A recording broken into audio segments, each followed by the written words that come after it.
And welcome to the Fullerwatt podcast with your host, Gavin Fuller and Chris Watts. In today's episode, In today's episode, we are going to catch up on the Muay Thai Super Series, the WBC extravaganza.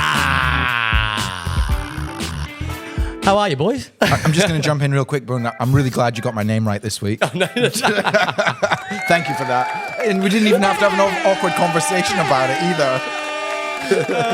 I've just discovered all these buttons. Gavin just there is a showed me all whoopsie these on buttons. there. If you press the green one or the second one down, there is a whoopsie on there. So you press that one. No, That one. Yeah. All right. So if you get it wrong, you can use that button. Okay. Oh, I was I think there's a tumbleweed one somewhere as well. You know, like. Have you recovered from the Super Series? No, come on, wait. No, hold on. How are you, boys? Yeah, good. And yourself, Bhoondi, the weather's shit outside. Yeah, the weather's crappy. Where's it's a bit average. Are we still in spring or are we technically? When are we in summer next month? Spring now, I think. Spring, yeah. Spring is definitely not sprung. Is it spring now? Spring now. Shit. And how's everyone's week been since the big show last week, mate? I had a massage yesterday. Big shout out to Pierre. For an hour and a half. So I had some needling and some cupping. I was broken last week. And It's a big day for you, though, isn't it? How many hours are you there at the gym? I mean, the gym, the venue. Obviously, it's a good question. From picking up people from the airport, which we didn't do this week, which we didn't do because half of them were late, so they could see exactly. So we just got people to Uber. Mike. But normally it's like you're picking up people Tuesday, Wednesday, but because most of them were in late, we just got them to just Uber and give us expenses. Yeah. But between Tuesday and Wednesday to then going into, the weighing down Friday and then Saturday, it's just a blur. Because what you do is you go from the weigh-ins, and then you go back to the venue to set up, don't you? And then you stay there until it's set up. Yeah, pretty much. So I was there till about 10 on Friday night, and then we were up at, we were up at 9 in the morning, and then we were ready for about 12, half 12. Okay, yeah. Ready for the doors to open on 1, so it's pretty tight. And that's who does all that? Is that Loomsy? Trevor Looms Trevor helped Looms? me. Yeah, we normally have some teenage boys who help out, and their mum comes and helps us as well. And then we had Triz do the ring. Trizzy does the ring, yeah. Fantastic effort, though. Fantastic. It was a good show, good production. Always the boys at, is it 1-4? Yep. 120. Yeah, the 120 production company. They always do a great job. Adam does a great job at Live Nation, Live Combat Sport. I thought it was great, and I still love the not the ring girls. I love the Thai dancers, mate. Yes. Still traditional with the Thai dancers. Absolutely, yeah. And what do you think of the show, Chrissy? Yeah, it was good, wasn't it? And it's always hard when you're sitting next to the promoter, not just saying it was good. I was saying off air, like, no bullshit, it actually was really good. It was probably one of the best shows I've been at in a while. I feel 7 WBC. Yeah, I feel like just the quality of the fights as well, wasn't it? I feel like the fighters really took it. There was some really good, skillful fights too, It was a lot of skill. I've named my fight of the night, and it wasn't... Not all of them? Yeah, that was... yeah, literally every fight of the night, wasn't it? No, I still had my pick for fight of the night was the state title with Shazzy and young Reece Corrigan. I still thought that was a good fight. I still thought that was a good fight. Do you think that might be one you would rematch next one? Because it was pretty close. No, I think Reece Corrigan's going to step up next. So so I don't want to tell or say too much right now, but I have a plan A and a plan B for Well, let's get into the reviews of the fights, mate. We'll start off with the junior state title, the girls. Yeah. Amity versus Nina. I was very proud of that one, actually. Yeah, I think I said it on last one, but just from the quality of both girls from both gyms, promoting both girls, but then also having the first WBC under-18 state title, which we've never done a WBC under-18 state title. Right. So I felt both girls, most of the titles I should say all of the titles, even though everybody probably thought, that's quite a lot for a show, all the titles I thought that we did put on for that show were worthy of state titles, But just back to what Bhoondi was saying, both girls did really well, 5-2s, and both camps agreed to elbows as well, which was great, Really? Yeah, both girls both great. Just sometimes the juniors, can they say no elbows? Yeah, you can say no elbows under right. the WBC rules, but if both camps agree, then you can throw elbows. So that kind of a good fight, wasn't it? It was under the rules. Just yeah. a little bit off topic, but just otherwise I'll forget. When you come to like sanction a fight and stuff, the WBC, how does it work for getting it made to be a title? Do they have to have like won a certain amount of fights? Yeah, or so how does that work? Yeah, so you have to win your last 3 out of your last 5, but ideally you want to choose someone who's in a bit of a winning streak. But the criteria is they've won 3 out of the last 5. Yeah, right. Fair enough. Yeah, it's just interesting sometimes you know how it works behind the scenes, but all the fights, yeah, like you say, were definitely worthy of titles. So for state, I can sanction the state titles, but I always, as I said, I still try towards that criteria. We have an Australian panel for Australian titles, and then for the WBC internationals and WBC world titles, they go to the head office for a review and approvals. Watch everyone that's won 3 of their last 5 hit you up for title fights. Yeah, well, if they're great fights, hopefully, send me details. And obviously, as well, the opponent has got to be, like, it's got to be a good match. Could be a that you worthy actually, fight, yeah. for sure. That's they right. definitely were. So what's next for these 2 girls then? I mean, what would be next for the state champion now with Amity? Well, I think it's for both, really. I mean, we don't just cast aside a loser. It's, No, of course, my job as a promoter is to build that person or that fighter back up, and give them a platform. If they decide to come back on our show, is give them a platform to rebuild. So it's not just cast them aside, but hopefully, I mean, they're both. What is it, 15, 16? So 16. I mean, look at the talent. I know from both of them. I just didn't think Nina just didn't look like Nina on Saturday night. She didn't fight as well as she did on the last fight. I know. On the all girls show, but Amity, is. She's a little bit taller. I think she'd been a little bit busier as well. She went to the IFMAs of late, didn't she? Of course. So she won the gold. So she would have had a couple of fights there. Yeah. I think Nina had the fight against the girl from Pursuit on Jess's show. So she probably had a couple more fights. Did Amity, than Nina. So I don't really know. I mean, they're only 15, 16, so you can't really give them, too much, feedback. They're just still learning the craft in the ring, really. So for me personally, I think both of them can bounce back. We'll promote both of them. I don't want to go to national titles just yet. I'd like to see Amity have a few more big, state on interstate fights, and the same for Nina, and then we'll build them back up. And they'll probably, if they're, depending on how their bodies and they develop as teenage girls, 2 things, keep them in the sport, but they both seem very professional and dedicated, so that's really good. And then secondly, once they'll probably rematch each other somewhere down the line. Because there's not a huge amount of matches in WA for girls. In the juniors in general, wasn't there? Yeah. So would it be the case of these girls will be like, this is not going to be the first time they're going to fight? They're going to be fighting. The fight deserves a rematch if you watch it. It was a good close fight. So there's nothing wrong with letting the dust settle for a bit and then maybe put them on again in May as a as a co-main event on an undercard show. There's given the platform again, but no, they both did credit to the sport. They were both professional, and they both did credit to the gyms. Just one more thing about that age. I mean, it's not about wins and losses, is it? No, it's about the experience in the ring and to I get. think that's also any age, isn't it? Especially the juniors, though. Of course, like you don't want to put that pressure on them. But building the foundation. I think sometimes we get. I know when I was fighting, I was definitely too caught up in wins and losses rather than like what did you actually learn from that fight. I would just be like, oh, I lost. Let's try get another one that you try and win, rather than like where did you go right or wrong. It's the Western society. We all go on Facebook or Instagram or social just media want that goal, want that win. and getting the likes or the dislikes from a win or a loss. Yeah, it's true. But if you look in Thailand, they don't really. And we talked about this before. Yeah, I've said it before. In Thailand, it's just about doesn't care about winning or losses. It's just about getting in there, and that's what we as Westerners we should just experience, just embrace the experience. The learning is in the gym for me. The learning and the dedication, then the discipline is the 2 things. The learning and the discipline are the 2 parts from the gym. Yep. The fight is just the cherry on the top to put it all together on the night, and sometimes it'll be all night. I think Clint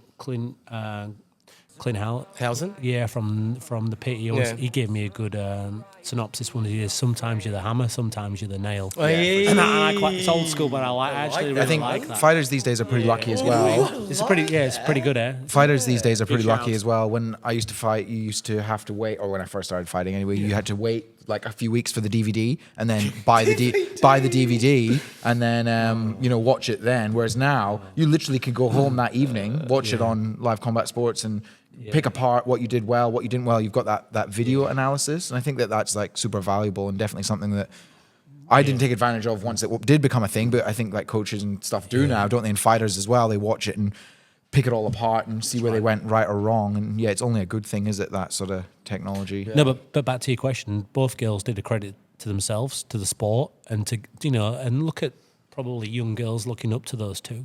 Yeah. You know, role models and, you know, being professional and having a chance to fight for a WBC belt. WBC under 18. As I said, I was very proud as a promoter to be able to do that. So thanks to both gyms for putting their fighters forward. And, you know, it was a big milestone for the show and for the WBC. But secondly as well, as I said, they've got a chance to come back. So, you know, they've got a longevity and a long-term career ahead of them if they stick to the sport. Beautiful. Let's have a few words. Let's hear it from a few words from young Amity.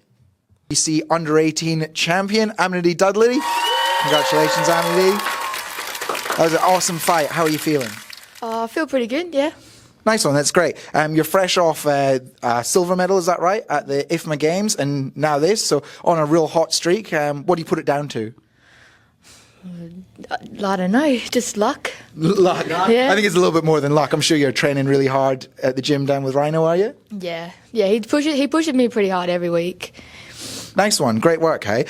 So, yeah, you're obviously fighting Nina from the pit, really strong, tough customer. I'm sure you'd probably seen her fight a few times. Did you have much of a game plan coming into this fight? They kind of just told me to like keep away and like keep out of the grapple and watch for the elbows. Yeah, beautiful. And then once you got in there, were you able to do that, do you feel? Yeah, I feel like was able to like hold my control. Good work, hey? And was there anything that took you by surprise, anything you maybe weren't expecting from Nina? Like she was doing a lot of the push kicking instead of like going in because she's the shorter size. Yeah, nice, and that sort of caught you off guard. But it didn't stop you, mate. You won, taking home the green and gold, so congratulations again. And what's next for you, Amity? I got a fight 2 weeks on Jaya Championship. Oh, nice one. So, yeah, we'll catch you in action again in 2 weeks. Really well done. Some beautiful stuff. A well-spoken young lady. And good, that's bloody good interviewing as well, Chris. Oh, thanks. Did you do that? Like, I'm going to show the interview. Yeah, that's what I'm doing. I'm going to, after we talk about it. It's like seeing how movies are made, isn't it? You know? He stitches seamlessly together. We call him Philo and Stitch. Yeah. Can you imagine if we didn't have Bhoondi? We were like cavemen before he came along, just like bashing rocks together, trying to make footers Philo together. and Stitch. We're very lucky to have Bhoondi. Yeah. You like the cutman from the UFC? We should call you Stitch. He stitches it all together. Hey. God, Gav's on fire today with the like puns and little things like that. Let's talk about the next bout. It's the WBC Super Featherweight state title. This is Shahbaz Jin from Love It Muay Thai versus Reese Corrigan from Sway Muay Thai. Once again, mate, I didn't pick a winner all night. Yeah, it was pretty tough, was it? Reese started really strong. His first 2 rounds, he had beautiful step up. Taller, He used his length really well. It was a beautiful fight. I love watching Showa fight. He just digs deep. Beautiful And he came Muay back Thai. the next 2 rounds. You probably didn't get to see it, did you? Yeah. He came Watched back a the little next bit of 2 it. rounds, and then it was pretty much all down to the final round, and then obviously Reese just did enough. But man, what a fight! Hey, I like watching both those boys fight. Reese has come a long way in his last few fights, training at Sway, and then Shawar. How long has he been at brilliant, isn't Sway he? for? 3 fights now, maybe it was the Really? third fight. Where's he from? Where was Reese from? He was He was originally at Sunset Muay Thai. He's from That's right. Yeah. from Glasgow though, isn't he? Good Glaswegian boy. Good Glaswegian with that Scottish accent. We'll get to hear it in the interview. Is he Scottish? He had dreads at one stage, didn't he? Big dreads. I couldn't imagine him with the Scottish accent. Scottish and then the Australian dreads. fine for the state title. He's got an Australian citizenship, so it's fine. Yeah. So is that actually part of the thing? You got to be an Yeah. Australian citizen. That's fair enough. Where do you think Shahwa lost that, or where do you think I think Reese got the top? I think Reese probably just had the slightly more effective shots. I actually think Shawar, especially from rounds 3, 4, and 5, potentially landed maybe a little bit more. But I think the effect for Reese, especially had big step up knees. Big the step-up knees were knees, great. yeah. Weren't they? I think that's. I remember. I could be wrong, but I think that's the first time I've really seen him use them that The well. big step-up yeah, knees. use them so well. But he's got the length for it. Yeah, he's got the length. He's got. It's hard to do though, even when you are tall, you know. But Yeah. no, it was a cracking fight, that one. Absolutely cracking. And congratulations to Sway Muay Thai, hey? They had a Doing good well. night. Yeah, they really had good a night. great night. 3 from 3 on the night, which is good for Carl and the team. Yeah. Big shout out to Caldy and Sway who sponsored the show as well. So Yeah. thank you. God, that gym's coming along very nicely. Well, let's listen to the winner of fight number 11. State title holder, Reese Corrigan. Reese, you're just hot off the ring. How you feeling? I'm feeling good. Speechless. Absolutely amazing. It looked like you started the fight really strong with some good knees and good kicks, and then Shawar, a really strong opponent, looked like he came back in rounds 3 and 4. What was the advice coming into the 5th round from the team? Just to keep pushing, don't stop, keep going to the end, because obviously Shahwa came out the gates absolutely flying in the first round. I thought, fuck me, sorry about the language, if we keep this pace going the whole 5 rounds, it's it's going to be a hell of a fight. So fair play to Shawa. You know, he put the pace on the whole fight, and I just had to deal with what I had in front of me. Shua is awesome. He's really fast. He's got a really different style. Was it different from the game plan once you were actually in there with him? Did he give you any different looks you maybe weren't expecting? The game plan was sort of just keep it long, keep him away. Shout out to Langton, he's not here today, but the left side worked perfectly. No, great work. That's a really good race. Anyone you'd like to thank? I'd like to thank my coaches, Carl, Lucas, Connor, all the people at Sway who helped me through the fight camp, and obviously my family and everyone else here today that helped me get through the fight. Thank you. Thank you, WBC, as well. Great work, Reece. A really phenomenal performance. What's next for you? On to bigger and better things. I'm not sure, to be honest, but just take each fight as it goes. Yeah, good work, mate. Congratulations again on the belt, and really good work seeing you in there. And yeah, we'll catch you next time. Well done, mate. Good work. Young man, and once again, very good interviewing, mate. It's a great interviewing technique. Thanks, Gav put me up to that one, getting us to I appreciate it. It was both really good fun. Both yourself. I mean, we missed Fong because Fong was a bit sick. Yeah. So she was on front of the desk doing a bit of the girl fights and a few other fights. But how good was Alex Roberts as well? Yeah, he's great. doing that. Yeah, He's very okay. good. Talking about getting him on. Not bad as on a the stand-in, podcast, eh? hey? Yeah, like good, yeah. I tell you what happened. Jess come up to me and goes, "You're doing Alfie's interview." I went, "What?" Because you were cornering Malcolm the fight afterwards, so you were prepping for that. You were commentating, so I don't know what you were busy or something. So that I was. Was I putting out fires or founding tape for someone or grabbing ice? You were for putting someone? out. You were doing. You were doing a promoter. You were being a promoter. Yeah. And then Jess goes, "You're doing the interview." So I did the interview and I fucked it up. I didn't have the mic on or anything like that, and I go, "Oh, Alfie, you have to do it again." And then a minute later, Alex came and saved me. He goes, "Mate, I'll do it." And then it was a beautiful, it ended up being a beautiful interview. Anyway, we'll see that. Yeah, the next fight is the WBC welterweight state title.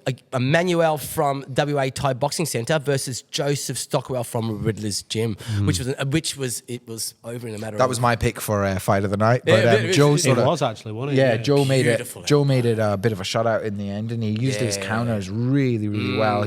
I was actually sat right next to the red corner that the Riddler's team were in, and Joe was just doing everything that Darren asked really, really well. Yeah. And Darren actually called the shot. Did he? Yeah. So in between rounds, Darren was saying, instead of blocking 3 or 4, he's like, just block 1 and go. He's like, do an elbow or knee or just do something, whatever it is, doesn't matter. And then, Joe listened really well and did the elbow straight away. And that was the shot. So, it was pretty awesome to be so close to Daz and hear that in the corner and see it, executed to perfection. I saw the highlight reel and you could see Emmanuel was coming in and Joe was on the ropes and he blocked, and then as he come forward, he just stepped forward that right elbow, and Emmanuel's hand was unfortunately down. And the timing of that elbow, beautiful, energy, force meeting energy, or force and force. And it was pretty. Emmanuel, and then the knee on the way down. The knee on the way down was pretty brutal. Tom got very legal. Tommy from multi-vault, perfect position. He just happened to be straight under that whole action. And if you jump on multi-vault, jump on and have a look at that footage. It's brilliant. He slowed it down. It's so good. Thankfully, Manuel, all good though. Hey, he was, he'll bounce back. I think he'd had 12 fights, 11 wins, and Joe had come off of 2 losses, so and then bounce back and wins a state title. So answer to your question earlier, Bhoondi, about the girls and stuff. Sometimes you'll have a loss or 2 and then you'll bounce straight back and you're on cloud 9 again. So as I said, don't take the wins and losses. Don't go too low, too high. Just stay level. Stay level. But come back in the gym advice. and improve. That's good advice. That's great. That is solid advice. That is, no matter whether you're a fighter that's had 1 or 2 fights, or do you still take that absolutely to everybody into to your everybody. professional career, to everybody? Yeah, I just say to everybody, don't go too high. I mean, Crew Diesel used to tell me that to the fighters. And I used to see him telling the Thais, go off and celebrate a little bit, but don't get... You've talked about this before. Don't go too high when you win, and don't go too... just stay neutral, if that makes sense, with your emotions. But I think a little bit off topic, obviously jumping ahead a bit in the fights, but Bryony, I think a pretty good example of that, wasn't she? She obviously lost straight after. It would be so hard to be interviewed like that, when you've just lost a world title fight. Yeah, and she spoke so well. I know it's doing the rounds on social media and stuff, but she's really, I would say, if you're looking at what a professional Muay Thai fighter is these days, I'd say Bryony's a really good example of, a blueprint to follow. She spoke so well, didn't she? And she literally said, and I think it's all about the trajectory and rather than being on the right path and stuff. So yeah, if you haven't seen that, go check it out. Yeah, go check that out, boys. On that fight, congratulations to Joe Stockwell and to no, wrong one. I reckon don't do too many of those, Bhoondi, because when no, Jess listens to this, she'll be like, that's hurting me. No more, Jess. Sorry about that. Yeah, don't kill the fade buttons. But no, congratulations to Joe and to Darren, and commiserations to Joe and to WA Thai Boxing Pit. They'll bounce back, and I've asked them if we can get them on again, so we'll promote them again. So just wait and see. Here with the newly crowned WBC welterweight champion, Joseph Stockwell. It's got a nice ring to it, mate. It does. How you feeling? Good, feeling great. Yeah, ecstatic. Really good. Talk us through the fight. It looked like you were really in control. You had your timing from the word go. And talk us through it. What happened there? Yeah, I knew this was a big fight coming in with a really good, solid opponent. So I just knew I had to be laser focused from the jump, and that's how it was. We've been using a lot of kicks. I'm well known for my heavy hands, but I needed to prove myself in this fight that I wasn't just a heavy-handed fighter. So we're setting up the kicks a lot, letting them go as soon as he was setting them, stepping in, and everything was just coming together. Second round, same thing. He was pushing forward a lot, so we were using our defense. That long guard was there, but we were looking to come off of it into the third. And Darren was saying, come off of that long guard with elbows or teeps while he's coming in. And that's what it was. Just landed that clean elbow as he was coming in, and landed flush. So. Yeah, it definitely was flush, wasn't it? Great call from Daz in the corner. Could hear him call it. No, well done to execute it, mate. Is there anyone you'd like to thank for this fight? Yeah, everyone at the gym. Darren especially. Darren and Bao have just been taking me under their wing so much since I've joined Riddlers, and it's definitely shown. With the wins and my losses, I've just kept improving with every fight, and this fight especially really showed that. But most of all, I really want to thank my family. My father, most of all, is always in my corner, always there, egging me on to do my best and push myself to my highest potential. Gareth. Yeah. Can I give a shout out to the WBC for having you?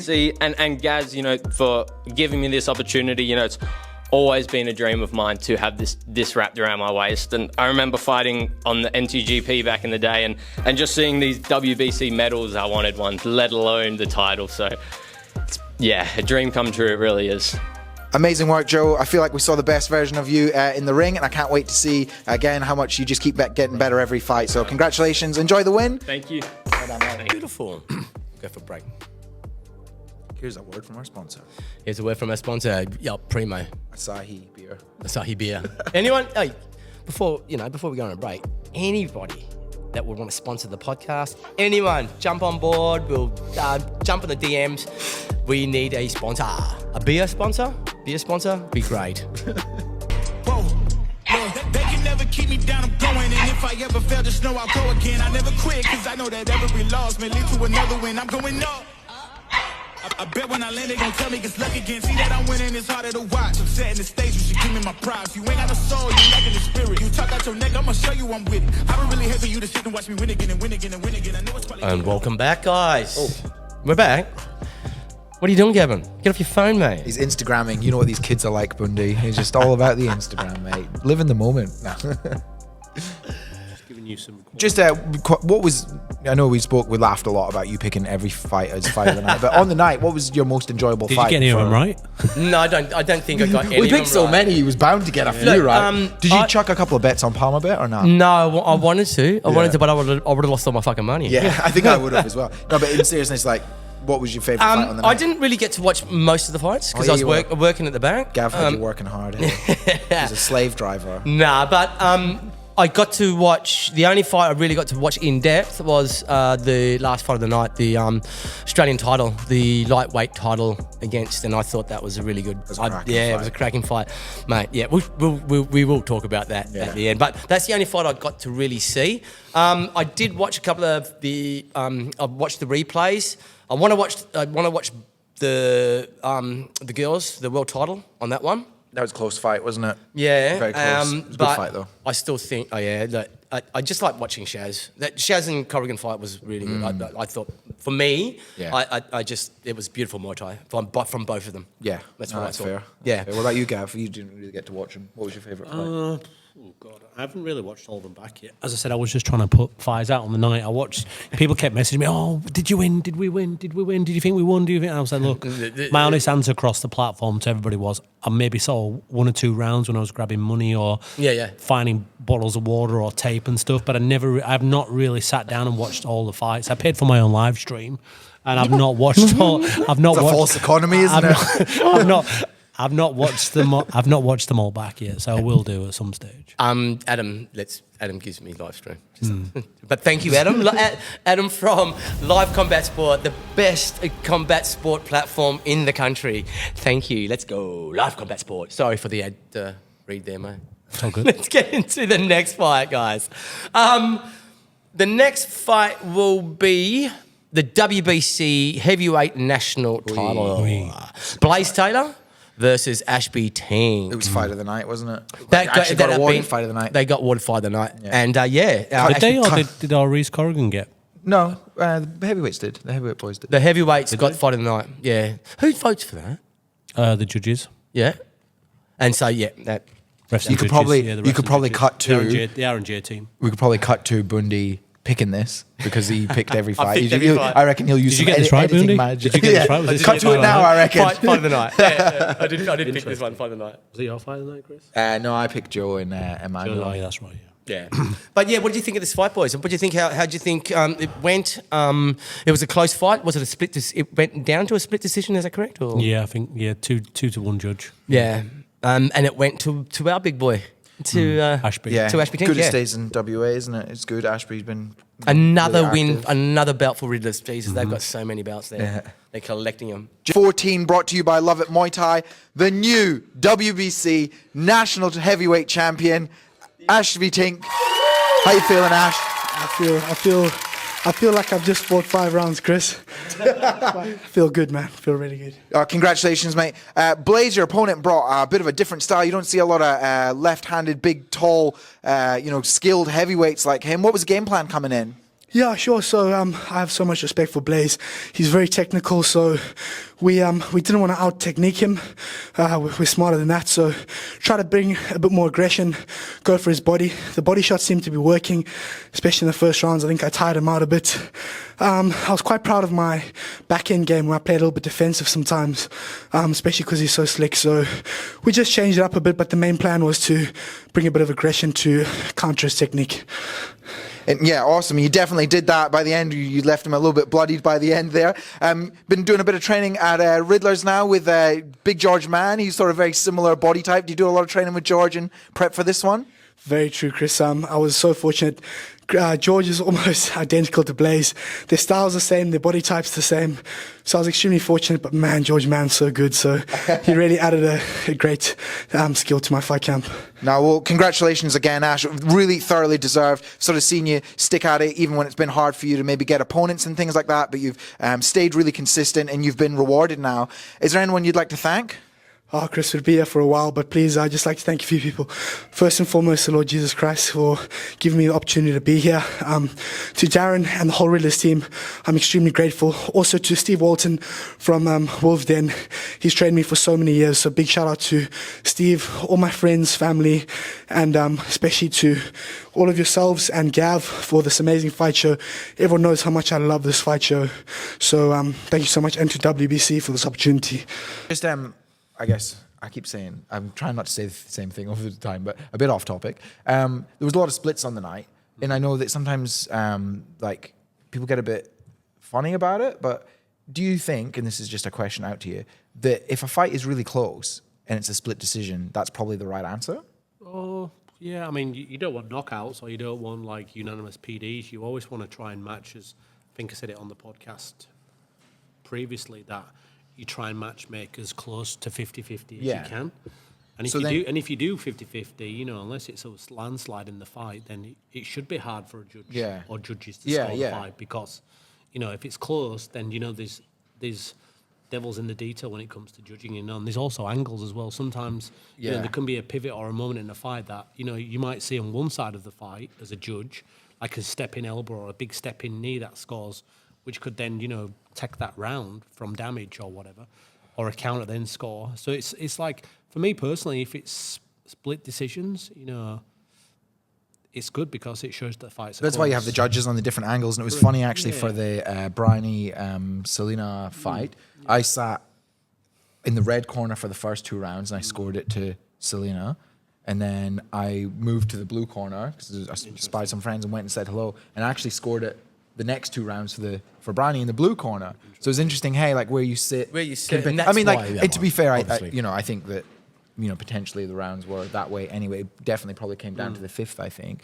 But yeah, it's super interesting, that perspective. And I know I've just chatted with some judges in the last couple of shows and like, oh, there was a lot of splits and, we're going to have to do reviews and stuff. But I think at the end of the day, a split, if it goes the right way, is probably a good outcome. Absolutely. And I think people look at it as a bad thing. Closer. But yeah, for sure. It's like, it is a hard thing. It's so subjective. I think until we can teach AI or teach the computers to judge fights and watch it from 100 different angles, you're always going to have that, aren't you? And I think the judges actually do. Unless it's a majority draw or a draw, someone's going to win and someone's going to lose. But if, as I said to you before, if I try, if you look at the tail of the tapes and the records, sometimes that's a good advocate for a good fight. But if you look at Malcolm versus Prabswek, for an example, wasn't that far away a fight, but Malcolm, that was his only 11th pro fight. You know? So, but his standard was pretty good. I'd watched him before.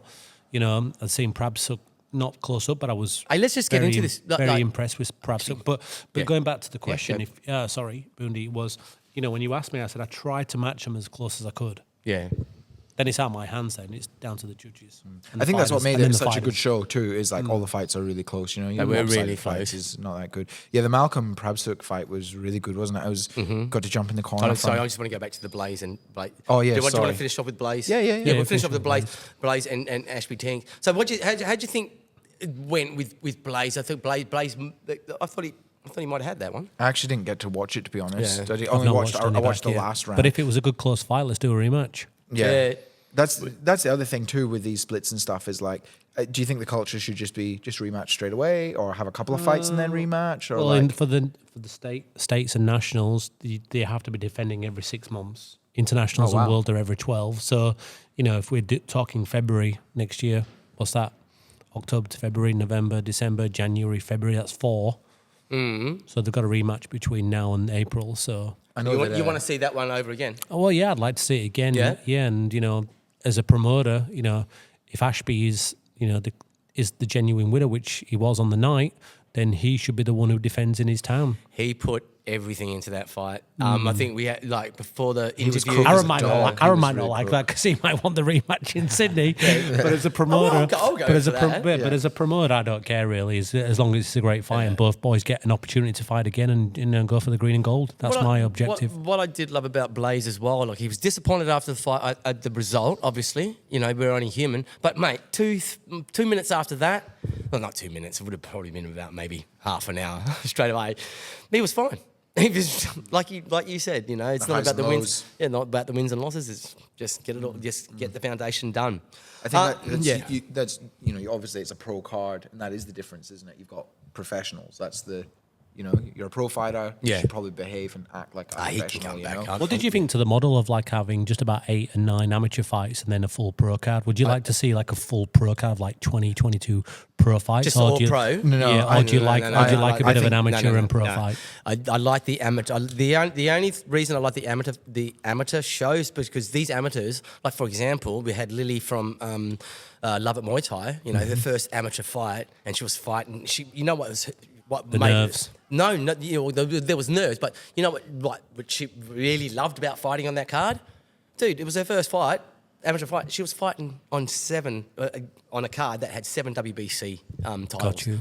World titles as well. So it was the occasion for her. It's the occasion for her. So to talk about that. Some people think that amateurs shouldn't have that that platform, and they just go and fight in the back street promotion in a sports hall somewhere. Don't have the walkout. I mean, we don't have the walkout for the amateur fighters. No, you don't. But that's fine. I think it's good to give them a taste of what they can be on at a later stage. For sure. If they stay around and watch it, they can see all the flames, the walkout songs. There's something to aim for. Crowd building up. It's definitely good to not have the walkouts and make too big a deal for the amateurs to build them up, and that is definitely good. I sort of think, and I mean, this is me with just my fan hat on as opposed to my promoter hat, But like, I actually think smaller cards. I know they probably wouldn't be as profitable for the promoters, but I actually think smaller cards would be good because you're not there till midnight.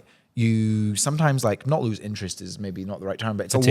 a long Fatigue. time to constantly. It's a long day. Fatigue. Like, you know, You do get it's fatigue. like I sort of wonder if there was potentially more shows maybe charged a little bit less and had smaller cards. smaller But I cards. totally understand there's a bottom line. And I mean, this is not me talking as I don't promote shows for one thing, but you know, there's money, you've got to make money, totally. But I sort of wonder if there's a model for a smaller show that gets done a bit quicker and is potentially like, you know, not as expensive, because I do hear the complaints that there's like shows every weekend, they're 12 hours long and they're like, you know, $85 a ticket or whatever they are, you know. And if you were to go every weekend, that's a lot of time, you know, if you're It's a lot of money. a lot of money as well, Yeah. you know. But yeah, just a side note, Gav's giving some P Diddy energy, No, I pulling agree. my leg here under the table, because I mean, when you go to Thailand, they start late, but they usually only have like what 6, 7. If you go to like some of the smaller stadiums and stuff, don't they? 6, 7, 10, 10 pro, 10 yeah. max, yeah. Start Especially off with the juniors, finish with the juniors, then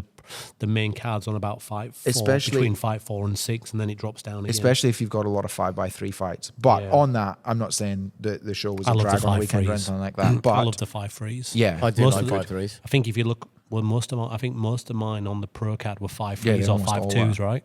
5-3s. No, they're all pros for 5-3s, Yeah. except I don't like 3 the girls. 3 5-3s. for me is K1. yeah. 3-3. I don't like the 3-3s. I don't like 3-3s. I had a conversation like that on the podcast. 3-3 with, for me as a promoter is squeezing more fights onto the fight card. Yeah. For me, 5-3s is traditional Muay Thai, and people complain about one and blah, blah, blah, and Muay Thai's losing its heritage and stuff. For me, I love 5-3s. Yeah, because well, that's traditional. It's Normally, test match. and I'm saying as a promoter, I've seen 3-3s, and most of the time when you do fights with 3-3s, everybody screams, "Oh, we wanted 2 more rounds. It was Yeah, so yeah, close. yeah. It could have gone either way, the fight." So when it's 5-3s, you've got no arguments. Yeah. Yeah, you got plenty of time to secure a winner that way, don't But you? again, just And my let me opinion know as a going promoter. forward. It's hard, is it? But this is, you actually always say this and it got me onto this, is like, what is it? If you want a BMW, you buy a BMW. If you want a Mercedes, you buy a Mercedes. I guess the variety is good. Like if you want 3-3s, you watch RWS. If you want 5-3s, you can watch things like, you know, Super Series. You can watch the stadium fights still. Yeah. If you want MMA gloves, you can watch one. You know what I mean? There's a bit of everything, which I guess is good to have. There's a Muay Thai menu for everybody. Yeah, a Muay Thai menu. Do you is good. watch? Would you watch one religiously? No. No. Do- I only watch one when like a friend's fighting or a big fighter. There's Yeah. a big fight on. I'll only watch one. I'll be then. honest with you. The only reason I don't watch it is because it's on late on a Friday, and I'm a granddad, and I have a 2-year-old that keeps me up. So sleep is pretty He has precious. naps during the night. No, if it's a big card, I will. But did you on talking on one? Did you see Superlek versus Nico Carrillo announced? Oh. Yes. And then Yes. who was the other Should one? we do- we should do- Superbomb Oh, we do, we versus. will. You know what we should do? We should do a watch party for that. I reckon that'd be pretty cool. Hey, like, can you? one, Chris? Superbomb versus. Let me just check. I put it in the No, group chat. no. No, it wasn't. Tawana Chai, Yeah, it was Chuan Chai versus who? Superbon. Super bomb. Yeah, we should do a watch party for that. Have it, chuck it up on the TV here, that a and rematch? do it along with the that a thing. rematch? I think so. 'Cause we can yeah, set it. because I can- Tawana Chai I'll be beat able- him. I'll be able Was to that set it with kickboxing this, rules last time? I think, and was it? Not sure. Not sure. It was a little while ago. This is Muay Thai. It's Muay Thai this time. This I is Muay think Thai. it might have been kickboxing last time they fought. Superlek versus Carrillo. Who you got? Superlek. Yeah, it's hard to go I against like him, Nico. isn't it? I like Nico. Nico's, Yeah, for sure. As a foreigner and as a Western, you know, the Good job Scottish that- bloke. Yeah, and the Scottish. And no, but him and JP have been a long time together, and he's done really well. But Yeah, that's cool to see. I just think Superlek's another level. I'd like the fight that we all need to see is Superlek versus Pampayak Yeah, that's in true. one FC. Well, Pampayak building up to that, isn't he? He had his Pampayak fight is last coming back. night. Yeah. Correct. But Yeah. two or It'd three be- more fights, probably towards the end of next year or towards right at the end of next I year. know that Max. Sorry, Bhoondi, we're digressing, but yeah. No, you're That's fine. okay. Max But as a fan of McVicker- the sport, you want to see the big fights, and We those are should, the big fights, aren't they? Chris? Try getting Max in for a chat. He's obviously moving back to Perth for a couple of months before he goes back to Thailand. Excellent. Because he was training with Pampayak. He put up a Yeah. story saying about what a privilege to see him Oh, yeah. come Yeah. back, and And what he's had it my- been 3 years he'd fought? Three years out, yeah. It's great to see him here too. Superlek and Pampayak have had quite a lot of fights Oh, against there he each is other. there. There's Pampayak there. Yeah, Bhoondi, Superlek and Pampayak have fought quite a lot in the stadiums, so Yeah. I think it's about 4 or 5, 9 fights they've had. So yeah, but there's big cheddars and there's big awards on the One FC card. So Yeah. All right. Mate, let's talk about the main event of the evening. was there a man? There was a main event. WBC, the WBC lightweight world title. Ooh, yeah. Yeah. That was this Alfie Ponting disappointed from it. Mazda and against Luca Falco from Sorrento Boxing Club, the Italian stallion. Yeah. It didn't last too long. They just went straight, went wham, bam, thank you, man. There was no feeling out, was there? Nah, they just went, let's go. Yeah. I actually missed that one. I was with Malcolm out the back, and then they came running in. They were like, "There's been a knockout. Quick, get ready." And I was like, I was really glad on that because we were 25 minutes behind on the show. Brought us back on track. I just heard the crowd just go off, and I just ran, and then I seen Alfie like over, but checking on Luca, making sure he's okay. Yeah, the first minute I did commentary on that one. The first minute was like, bit of process, bit of feeling out, and then I think Luca threw the first elbow, and then it was on for, and then it was on, and then I remember Alfie blocking, and then threw a left elbow, cut him on his head, and then he blocked, and then countered, Bang. threw another one. He was cut twice, and then staggered a little bit, and then he just leant back, and then that strong left. I mean, one hand was hanging onto the ropes, trying to not fall through the ropes. I mean, I was there. It was brutal. Right close. The crowd went off. And then Brett Dunn asked me, "Is he get a point?" No, he's not getting up. And I was just like, wow. I'm Alex Robertson. I am here with the certified superstar Alfie Ponting, who just won by spectacular first round knockout in his world title defense against the champion in recess, Luca. How you feeling? Over the moon. Good. Of course he's good. Now, we know you had some challenges in this camp in the lead up to this fight. So it was a pretty rough start for you the last few weeks. Give us a little bit of insight about what happened. Yeah, I was in training in Thailand, caught a skin infection, so that was getting passed around the gym. So we flew to Australia, and it went from my skin to my eyes, so I haven't even been able to see properly for like the last 2 weeks. It's just cleared up in the last few days, but it started playing up today. Literally started playing up today, going a little bit blurry, but we got through it in the end. It was good.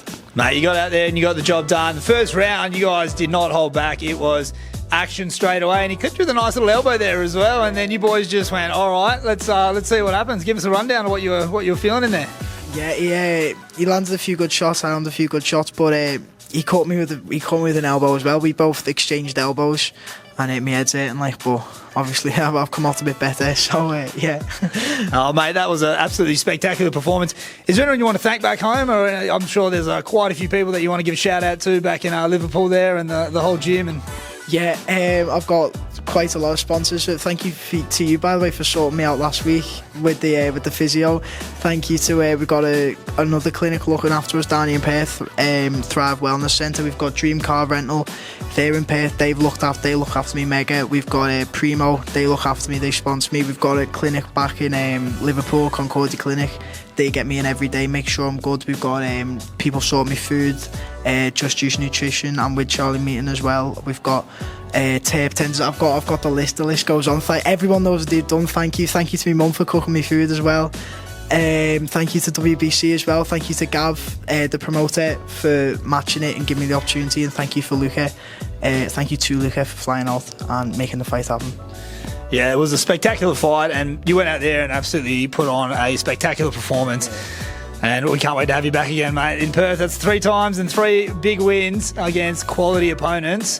What's next? Nothing yet. There's a few things in the works, but nothing confirmed. So I'm going to get one in before the end of the year, and then we'll relax into the new year and then see what happens then. Beautiful. Well, that's us here at Muay Thai Super Series, having a fantastic night of fights ahead of us. We've still got some more world titles to come, and with the superstar himself, Alfie Ponting. Thank you.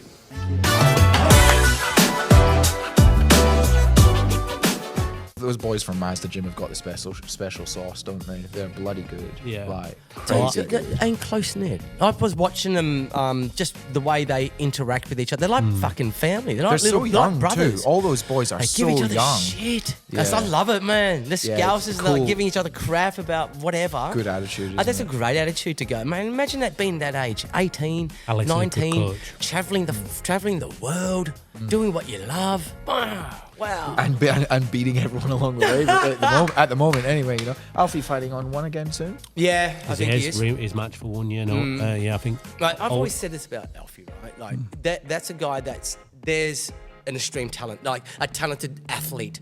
I think if he chose any other sport, he would do well. Generational athlete. Just a like if he chose rugby, if he chose football, and concentrating like he did with with Muay Thai, I reckon he would dominate. What's the deal? I hear everyone say he's only been training like 3 years or something. 3 years, yeah. Is that real? 20 odd 3 fights. years. 3 years. Wow. I think it was 20 odd fights. 3 years last weekend. Yeah.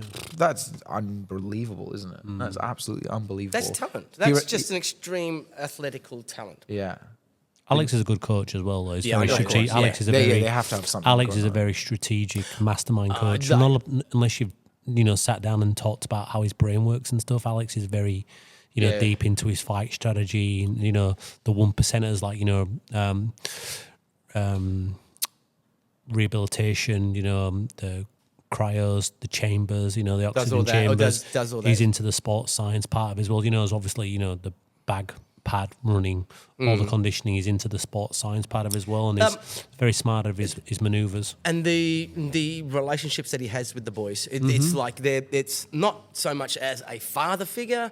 Oh, you can say that. I think it's a father figure, thing, but yeah. more matey, like more. Oh yeah. Yeah, it's the respect they do have for Alex, and then like also I seen when we were at the pub on Sunday at the raffles on Sunday, I seen Alex and Alfie just go for a walk for 10, 15 minutes, just chatting about, I don't know. They were really connecting and chatting probably about what's next. And they were really getting deep. It was a deep conversation. Probably would have been Alex telling him you matched on one. He's always wheeling and dealing, isn't he? Oh, yeah. Gav, you're super coach, What do you think? Super coach. Yeah. Part-time coach. Yeah. What do you Full-time. think is most important quality in a coach? Do you think that it's technical knowledge, or do you think that it's being able to connect with your fighters? I think it's being something honest. in between? Being honest with your fighters. Connection with them. For me, it's about proving yourself first that you are going to be a fighter, or you've got the dedication in the gym. First you want to see is the dedication and the commitment, because if you haven't got those two things, you can't flourish. The rest of it is then self-will, dedication is what you want to see as a coach, and then just stepping them up in the right steps, not too big, not too small. Baby steps, and then giving them the fights to then build them up properly. It's a pretty special mixture, isn't it, of the fighter's got to have all those attributes that you said, but then the coach has got to understand, like matchmaking and, choosing the right fights at the slowly, right time. fights at the right time Yeah. and things like that. I'd sort of not really coached fighters before. In the last sort of 3 years, I've kind of gotten into it. And that was something for me that I just didn't really even think of, was like the matchmaking, and like, it was very like, I would just take whatever fight. And yeah, that's probably not always the best thing for your fighters. You definitely need to be a little bit strategic in a sense of Absolutely, like building yeah. them up and things like that. And I think, for someone to have like an Alfie, or to have pick anyone that's at that high strung level, it's that special recipe of coach that has all those elements that they gel, plus the athlete having that, isn't it? And maybe if one is lacking, let's say the coach is potentially lacking in tactical knowledge, but the fighter is a super gifted fighter, they can make up for each other somewhere along the line. And I think it's about getting that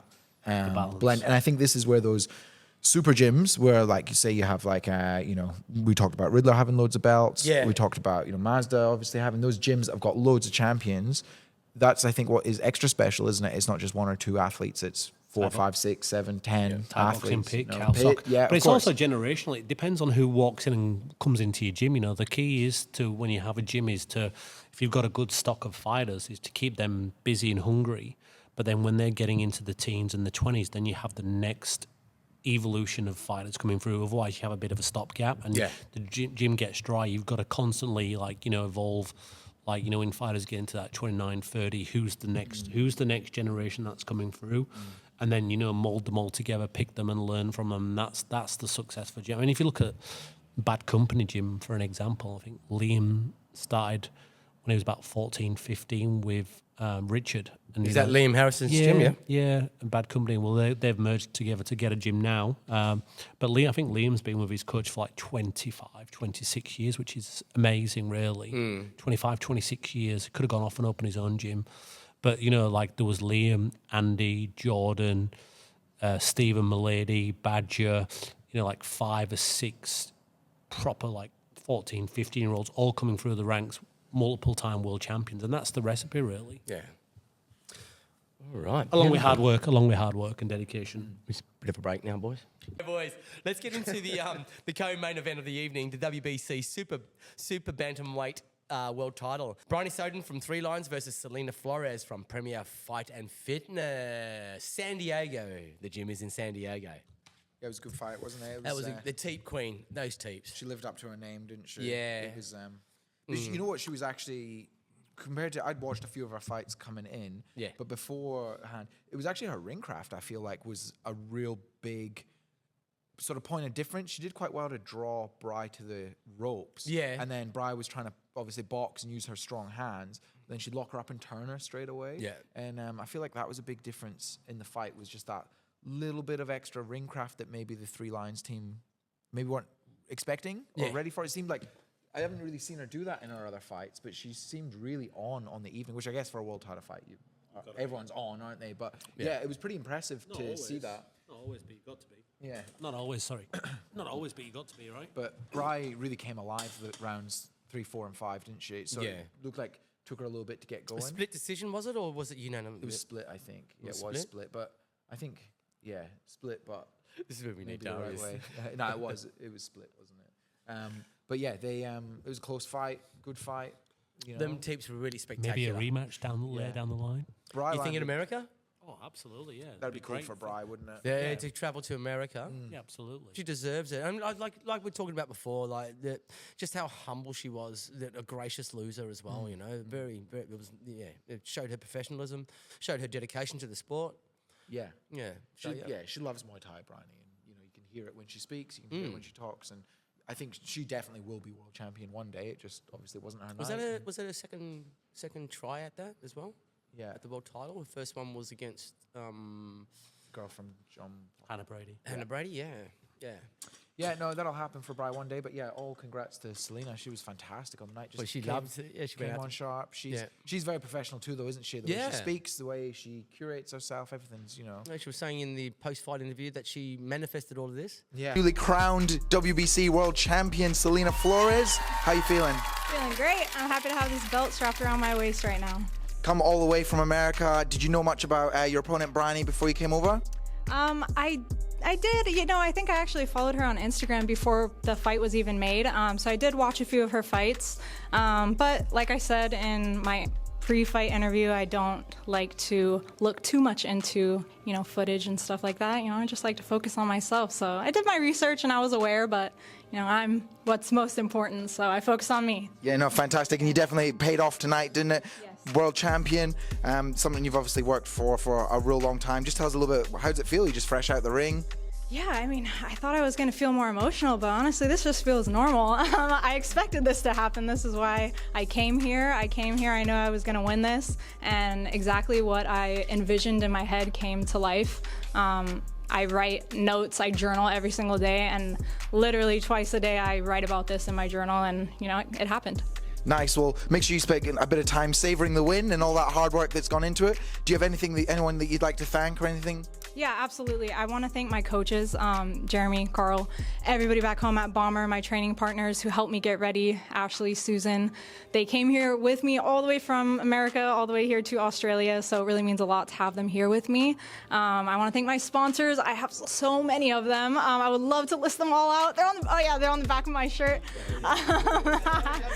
Perfect. All my sponsors, man, I have so much support from San Diego and from all over the U.S. The businesses that, they spent their hard-earned money on me to help me make this trip happen, and it really, really means a lot to me, and it blows me away. And then just lastly, everybody who purchased shirts and, sent me kind messages and supported me from back home and watched the stream. It's 6 a.m. back at home, so, people are awake, just to watch me fight. So, I'm just blown away with all the support, and I'm really thankful and appreciative, and all the hard work makes it worth it. Well, congratulations again, and hopefully we see you fight in Australia on Muay Thai Super Series again in the future, and all the best. And she said that, like you said, how do you feel? She goes, I feel quite normal. This is like, I was expecting this. Meant to happen. It was meant to happen. She's America's first WBC champion. Is she really? That's male or history. female? Yeah, did you not know that? No, so that's male or female, the first WBC world champion. Wow. I just got goosebumps then. Oh, congratulations to America! And like we say, you know, we'll talk about the Malcolm Hill as well. But and the WBC in America with Patrick Riviere, they've done a lot for the WBC. Yeah. And as I said to you in the last podcast when we went to the WBC Muay Thai Amazing Festival with Chris Tran, yeah. Yeah, but no, when we went to the festival in Thailand. In Oh Bangkok, sorry, remember? I said the size of the American team. Yeah, and they were loud too. They were very loud, but USA, not a sleeping giant as such, but the market is huge. I can't wait. I can't wait to match. I want to bring Malcolm back in February. Yeah, and then I want to really tap into the roots of the Muay Thai in America and then start bringing more. You want to tap into that? Yeah, no, like bring the best bringing the best of the best over, and like Australia versus, as you were saying, Australia, because we don't play NFL, they don't play cricket, so there's no real big sports rivalry between us both, is there really? You know what I mean? So let's make a bit of Muay Thai rivalry, but in a good way, and then like America versus Australia. How cool would that be? I know. And then fighters going to America like we did with Vinny, and then American fighters coming here to Australia. How good's that as a coach and a fighter? Having a bit of a holiday and a bit of a fight. It's pretty cool. But it's like a 30-hour flight though. It's a big flight. And it's such an experience there for the fighters. It's not recommended for the old. yeah, you were saying that. But yeah, Salina Flores was unbelievable professional. Both girls were great. As I said, I can't comment on the fight, but from what I've heard, it was a great close fight. Yeah, and then let's see if they can run it back at a later date, or they'll probably maybe move on to bigger and better things. Let's see what happens. Yeah. Oh, that's awesome. Let's talk about the last fight of the night. Before we head off, the WBC lightweight national title. Anthony Gilbert from Frontline Muay Thai versus Nathan Embleton from Aggressive Muay Thai, the champion. Congratulations to Anthony Gilbert for winning He was in control most of that fight. Yeah, he was good, wasn't he? He came in. Nathan's hard to fight. But he had a game plan. I love the game plan that he had. You asked him at the post-fight interview. He stuck to the plan, didn't he? In the interview, he said he stuck to the plan, right? He said. You asked him. So what was the game plan that you had with that you had for Nathan? He goes, well, and then Anthony says, well, I had all of my trainers, all of my gym just run at me. And I was just stepping away. No, he did really well. He had some pretty cool, he looked like a bull matador at one stage. He was jumping out of the way, but no, it was a cracking fight. Was it a good fight? It was a cracking fight. Yeah, Nathan never in a boring fight, obviously, and I think that when you get he rocked him in the last round. Yeah, I think Nathan fit as a fiddle, isn't he? He always comes on in the last rounds if you can weather that. Weather that storm, he's still there at the end of it. Yeah. Even if you're beating him for 2-3 rounds, there's every chance he's going to catch you with a big spinning back fist or something in the last 30 seconds. He's there the whole fight, isn't he? And Anthony Gilbert, tough as nails, isn't he? Did such a good job. I think you've got to be the sniper, aggressive one. Yeah. I think if you're going to beat Nathan Embleton, you've got to be strong enough to stop him from coming forward. And I feel like Anthony did a good job of that. He'd long guard him, stick him out, stop that forward momentum, and then he was able to move off from that and do things. But I feel like Anthony Gilbert gained a lot of fans in WA. I've not seen a whole lot of his fights, to be honest, just because it's hard to see everybody. Do you remember what I said in the last podcast? I saw him fight Liam Cunningham at 63. Yeah. And then probably Liam refueled to about 67, 68, maybe 69 kilos. And he looked a weight division, 1 or 2 down. Down, yeah. And he had a solid chin, and he went to war. Did Liam beat him? Yeah, Liam beat him. But Liam's good, isn't he? Yeah, Liam's very good. I want to get him for a state or national at 63.5. He deserves it, doesn't he? He's cracking. He's good to watch too. He's so skillful. But going back to the fight, if you remember what I said, I said this will be probably Nathan's hardest test today. Yeah. And I also said to the sniper and his coaches, 61 is a good weight for Anthony, not 63. But apparently, he can go down to 57 and 59. Oh, really? Wow. So he can go to featherweight and super featherweight. Does he have to kill himself to do it, though? Yeah, so I think I'm trying to match him against someone at a low weight for the February show. So keep an eye on that one. What about Anthony Gilbert and his team getting the frequent flyer miles. The champ's here! I'm here with the brand new WBC lightweight national champion, Anthony Gilbert. How you feeling, mate? Feel pretty good, pretty sore, but we've done the job and we've fucking got what we wanted, so. That was an absolutely phenomenal fight. There was not an empty seat in the house. Everyone stuck around to watch you and Nathan absolutely go to war. I feel like the difference in the fight was your knees, but what do you make of the fight? Yeah, definitely my clinch helped me out there a bit, but that early elbow I got him with, and them step-up knees, and then just jabbing him around, them sweeps at the start as well, it all paid off. I think it gassed him a little bit towards the end, but 5th round he came out strong, man, and he sort of got me a little bit there, but I just clinched him, wrapped him up, and kept her on knees, and... He's a very unorthodox opponent. How was your training in the lead up to this to try and prepare for that? Absolute craziness. I had people, all my trainers and that, just running at me the whole time. I was just angling off and step-up knees and elbows and stuck to the game plan. Well, all that craziness paid off. You're the new, national champion. Congratulations. Is there anybody you'd like to thank? Yes, thank you to my trainer Vanessa, David, Stephen, my trainers in Thailand at the moment, Dan. I'd like to thank you to all my sponsors, Bremic, Revolution, Streetside Towing, Prime Inc., Adelaide Ceiling and Drywall, and my team, Frontline.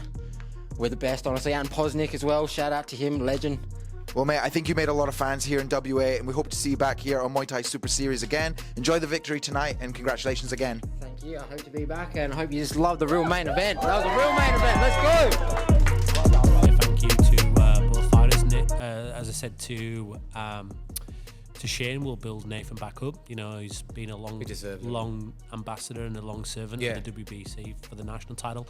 A lot of people have not wanted to fight Nathan for obvious reasons.